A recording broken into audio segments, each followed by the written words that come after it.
لیلۃ القدر، شب قدر یا قدر والی رات۔ لیکن قدر کا کیا مطلب ہے؟ قدر کا مطلب ایک تو تقدیر ہے، لیکن عربی زبان میں قدر سے مراد عظمت بھی ہے، وقار بھی ہے، شان و شوکت بھی ہے، عزت بھی ہے، اور قادر مطلق ہونا بھی ہے۔ یہ تمام معنی قدر کے اندر آتے ہیں، اور لفظ قدر کو ان تمام معنی میں استعمال کیا گیا ہے، عربی زبان میں بھی اور قرآن مجید میں۔ اور یہاں یہ بات بھی سوچنے کی ہے کہ میری اور آپ کی جو تقدیر ہے وہ اللہ تعالیٰ خود لکھتا ہے، اور ہمیں جتنے بھی مواقع دیے جاتے ہیں نا، تقدیر کوئی ایک لگی بندی چیز نہیں، تقدیر بہت سے مواقع کا نام ہے۔ اللہ تعالیٰ ہمیں بہت سی آپشنز دیتا ہے، اور ان میں سے کوئی ایک ہم اختیار کر لیتے ہیں۔ ان سب کے اندر اللہ تعالیٰ کی طاقت، شان و عزت، حکمت، قادر مطلق ہونا، وقار، عظمت، وہ سب اس کے اندر پنہا ہے۔ آیت نمبر 2 میں اللہ تعالیٰ پوچھتے ہیں وما ادراک ما لیلۃ القدر، اور تم کیا جانو کہ شب قدر کیا ہے۔ یہاں پر جو لفظ ما استعمال ہوا نا، وما، اور تم کیا جانو، اس کے اندر ایک حیرت کا، تعجب کا پہلو ہے، جسے ہم کہتے ہیں نا تمہیں کیا پتا، تمہیں کیسے پتا چلے گا۔ تو اس میں ایک تعجب اور سوالیہ پہلو آتا ہے وما کے اندر۔ اور ادراکا جو ہے اس کا مطلب ہے کیا جانو۔ اور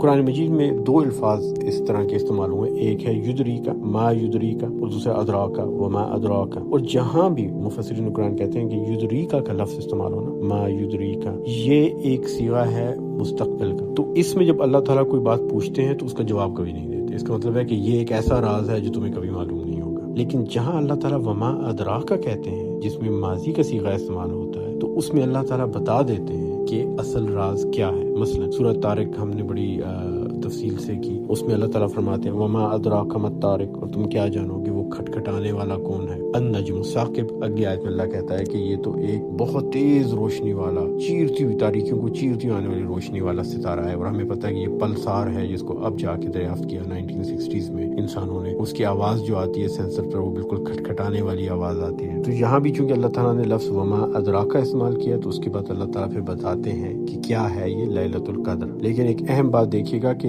جہاں کہیں اللہ تعالیٰ نے قرآن میں دوسری چیزوں کے لیے وما ادراکا کا لفظ استعمال کیا ہے، تو اس کے بعد صرف جواب دیا ہے، اس نام کو نہیں دہرایا۔ مثلا وما ادراک ما الطارق، اور تم کیا جانو کہ وہ کھٹکھٹانے والا طارق کیا ہے۔